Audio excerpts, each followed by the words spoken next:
Deepika, do you agree with that? Because there are so many young, actors who are coming in, and you're the benchmark of stardom, of talent, and so much. There's so many girls coming into the industry from the outside or from the inside, and you've set the benchmark, as I said, the barometer of success.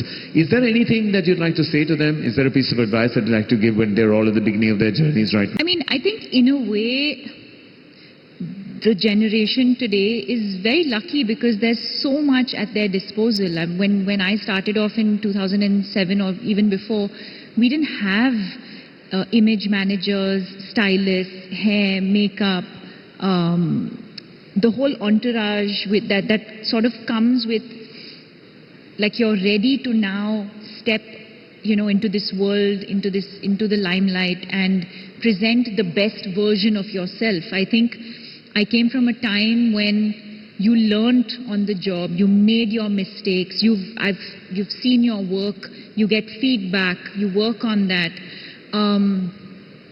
So I think there's certainly an advantage to the amount of knowledge and information that there is out there today. But I think most importantly, to not lose who you are in that process, because what makes one actor unique from the other is yourself.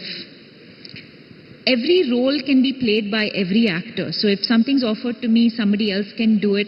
But eventually what makes it different is how I do it and how I bring a little bit of myself to that role versus say how somebody else, So I think to not worry about what is happening around you, but really tune in and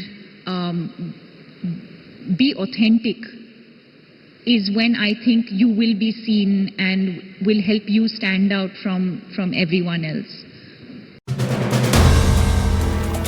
If you like the video, do like, comment, share and subscribe.